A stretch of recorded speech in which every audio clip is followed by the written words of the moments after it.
This video is going to be the complete controller guide for Rainbow Six Siege. As a controller player, this is going to be everything you need to do, everything you need to know. Section 1, what controllers you should use. You can literally use any controller to be a champ on Rainbow Six Siege. Doesn't matter if you're default, elite, scuff, it does not matter. What controller you use will not affect how good you can be. Now that being said, having a more expensive controller, it's not going to make you play better, but it can help you be better. And for example, that is like paddles. If you have paddles, you can crouch mid gunfight. It's an advantage you can get. That does not mean you cannot hit champion on a default controller. Something you do need, or I highly recommend, are control freaks. Even if you have a default controller, control freaks will make you way better. Ability to be more precise from a control freak is unmatched. It is the best thing you can get as a controller player. Section 2, every controller setting explained. So I'm not going to talk about all those, those other settings. I'm just going to talk about mainly the sensitivity settings. As far as hip leaning, I think you should use it. And if it messes you up at first, you get used to it. I suggest using hip leaning. It's a huge advantage. Once you get used to it, it'll feel supernatural. It's just going to take some time. In this video specifically, I'm not going to talk about how to find your sensitivity. I do have a video on that, so I'll link it above. But if you want to watch how to find the sensitivity, watch that one. I'm not going to explain how to do it in this one. All right, so I'm going to go over the settings. Horizontal sensitivity, that's your left and right sensitivity. That's pretty easy.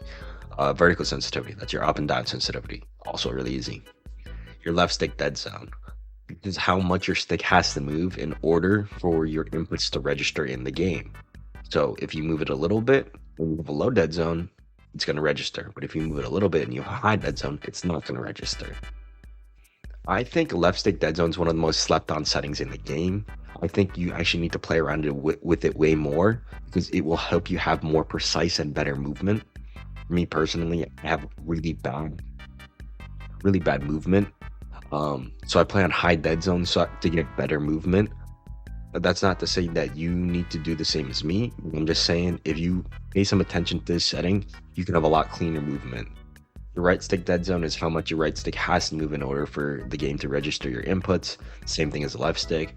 However, I think the right stick should always be low. I don't think it should be higher than 10. It's too high. Your aim will be super choppy and inaccurate. Having dead zone between 5 and 10, you could go down to 0. I sometimes play on 0 for sure. For your dead zones, just use 0. It just makes it so that your triggers are instantly registered whenever you pull them in. It's good for reaction time. There's no reason to run higher than 0. ADS sensitivity. Like I said, I'm not going to tell you how to find your sense, but rule of thumb, your 1x should be slower than your 1.5x, and your 1.5x should be slower than your 2x, and so on. Basically, the lower the zoom, the slower the sense. Horizontal acceleration percent. So these are the advanced settings, and I'm going to quickly go over what each of them do. So the horizontal acceleration percent basically is how much faster your horizontal sense is at your max input. So when your stick's fully pressed in any direction. So your left-right speed will be this percent faster whenever it's at max input. So if it's at 100% horizontal acceleration, basically, it'll be 100% faster, so it'll be 2 times the speed. The vertical is the same, just up and down. Your acceleration delay is how long it takes for the stick, for the acceleration to kick in. So once you get the max input, it takes however long you set your delay for the acceleration to kick in. Yeah, pretty easy. Your ramp up time is how long it takes from your stick to accelerate from 0 acceleration to whatever you set your acceleration at.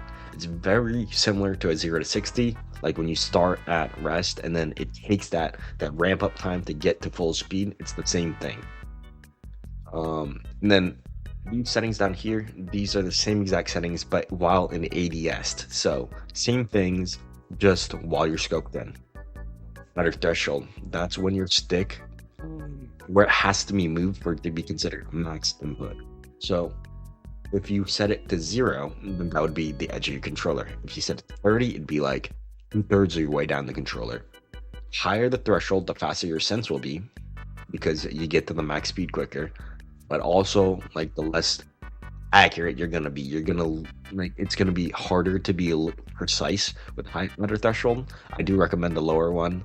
Once again, anywhere from 0 to 10. But if you're comfortable with something higher, play on something higher. Look dampening. This is very similar to dead zones. The way look dampening works is it's how long your stick needs to be moving before it registers in the game. So dead zones is how much it has to move. So it's like a movement based thing. Look dampening is a time based thing. It's how long. I also highly recommend putting this at 0. It's gonna make you don't want to delay on your movements in game. Like you don't want stuff to be slowed down. Section 3, how to have better aim. So we're gonna go over the easiest ways you can have better aim. Number 1, you want to try to flick as little as possible. See people flicking all the time. They try to look flashy.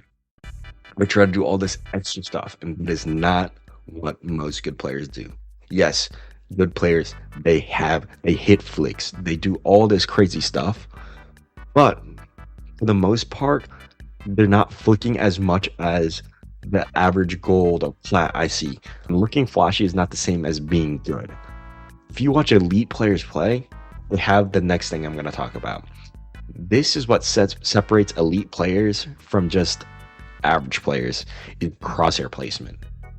Crosshair placement is a bunch of different things, and it's a combination of aiming head level, learning common angles, having a good information. Crosshair placement is getting better at Siege. Because if you can just aim at people before you swing them and just pre-fire them, you're going to get the kill 100% of the time. It is a guaranteed kill if you have perfect crosshair placement with a pre-fire. It's unlosable. You cannot lose. That's why crosshair placement is better than anything else on a controller. Sure, you can flick on high sense and you can do all this crazy stuff. But if you don't know where to look, you're going to lose every gunfight. Crosshair placement is what you should focus on if you want to get better, and I'm going to go over later in the video on how to improve your crosshair placement. Another big thing that people do that gives them bad aim is leaning. You do not know how to lean correctly if you're lean spamming in fights. There's one way you should ever lean. This is the simplest leaning trick I can teach you. Anyone can teach you. If you're moving left, you lean to the left. If you're moving right, you lean to the right. If you're holding an angle, you want to lean in the direction that gives your body the most cover. Stop leaning mid gunfight. It only messes you up. It does not mess up the other person. Leaning mid gunfight is what gets a lot of people killed. They try to lean spam because they think it helps them dodge bullets. It doesn't do anything. Not lean spam.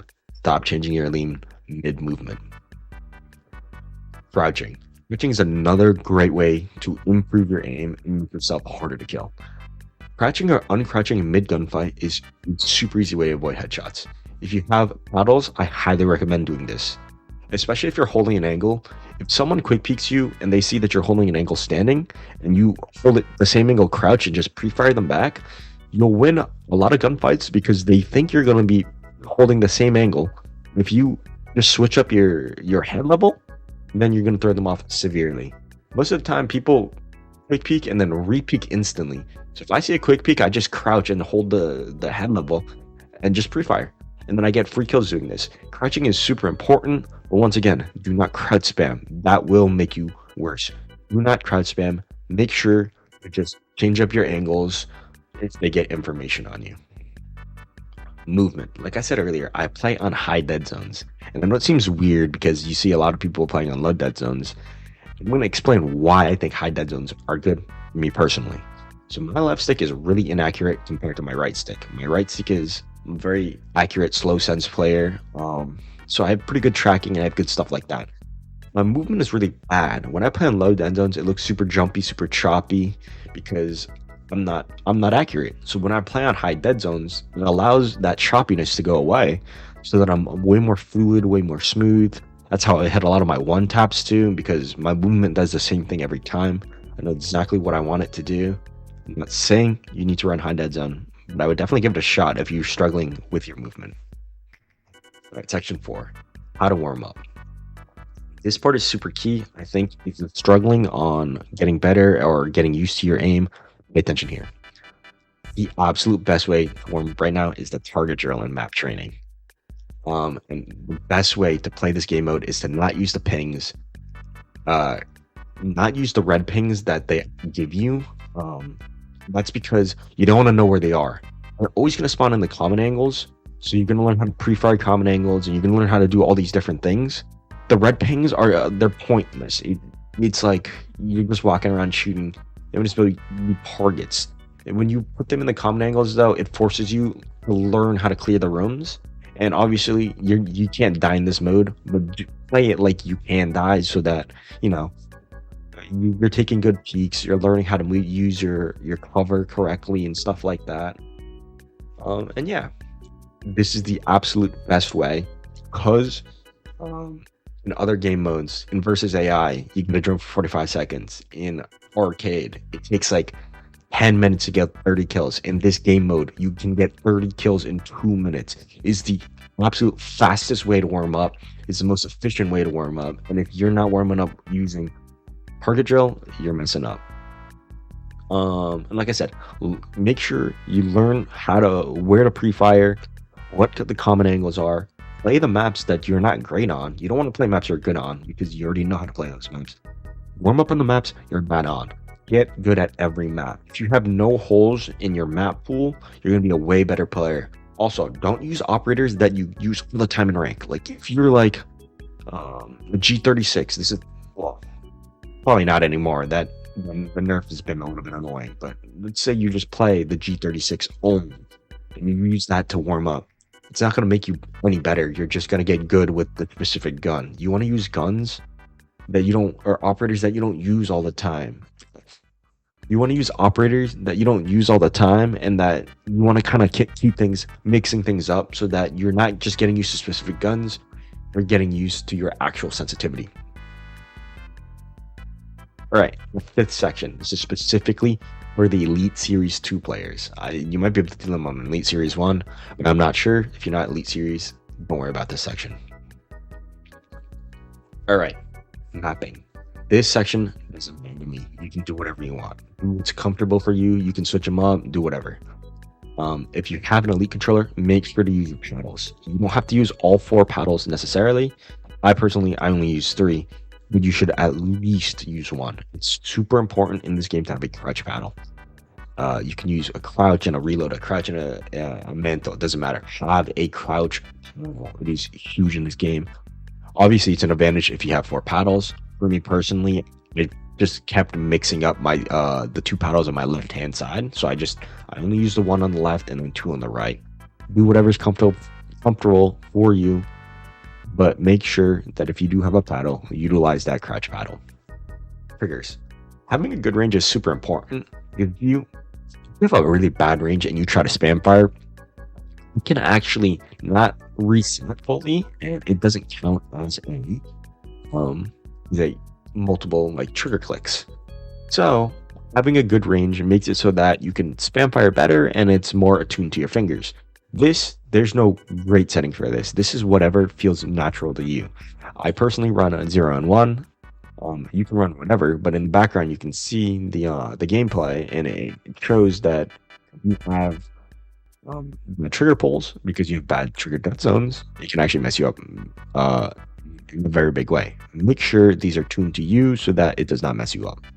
Vibration, I turn it off. It doesn't help me in terms of Siege. Actually, if you want to play other games with vibration on, that's fine. But for my Siege controller settings, I always have this off. Right sticks, this is the important stuff. If you want to know how to customize your Elite controller to you, this is the most important section. I'm going to go over the 5 stick types, and I'm going to go over what each stick type helps with. Default, absolutely no change. What you do on your controller is what you get in the game. Delayed. This helps slow down the mid section of your stick movement. So this controller can help you with, or this setting can help you with tracking if you feel like you're swiping back and forth too much. Like, you've seen those clips where you're on the left of someone, then you try to flick to the right, but you overcorrect and you go too far to the right, and you flick back and forth. So you're swiping back and forth by delayed. This will help you with tracking people. Aggressive. This speeds up the midsection of the stick movement. So this is actually the opposite. It helps with tracking if you feel like your aim is like too slow, like you're tracking behind somebody, you're constantly shooting their shadow. Run aggressive. This will help you snap there and stuff like that. I personally, I don't like the aggressive setting. It feels like it makes my sensitivity too fast. But like I said, these are all personal preference. I run this on my left stick at the max tick mark specifically. This feels really good on my left stick. Instant. This, it helps you jump from slow to fast movement really quickly. I think it's a bad setting on your right stick because you cannot achieve certain values. You skip a certain specific section of the controller, which means you can't make certain inputs. I don't think that this is good. I mean, like, if you can't hit certain inputs, it means you're not going to make certain shots, which means you're just going to miss. And I think missing out on specific gunfights, it's a bad idea. Smooth. This slows down the latter section of your stick movement. So it makes flicking more consistent.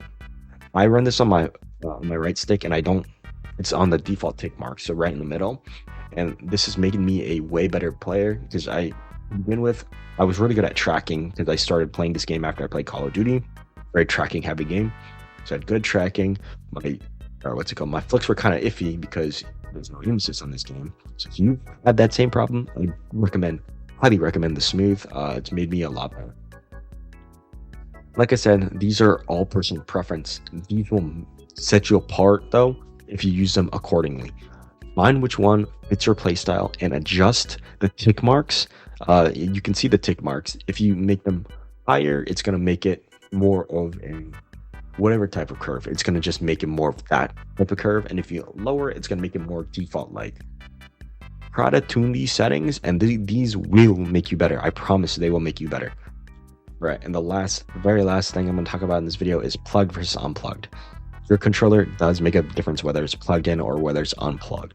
When it's plugged in, there's more of an instant response. Like the response time is a lot quicker. I personally play with my controller plugged in currently. I go back and forth. Like sometimes it feels better when it's not plugged in, or sometimes it feels better when it is. You want to be consistent with it though. If you play with it plugged in one time and you liked it, keep it plugged in. If you played with it unplugged, keep playing with it unplugged. Don't go back and forth. Don't play with plugged in one day, not plugged in one day, because it does make a difference. All right. I know this video is a little bit long. This is the end of it. Yeah. If you watched, you enjoyed, please like, subscribe, comment what you want to see next. In terms of controller players, I probably have a way better understanding than the majority of people. If you have any questions on what you want or on what to do as a controller player, let me know and I will definitely try to help you guys out. Yeah, hope you guys enjoyed this video. Please like and subscribe as I said, and yeah, appreciate it.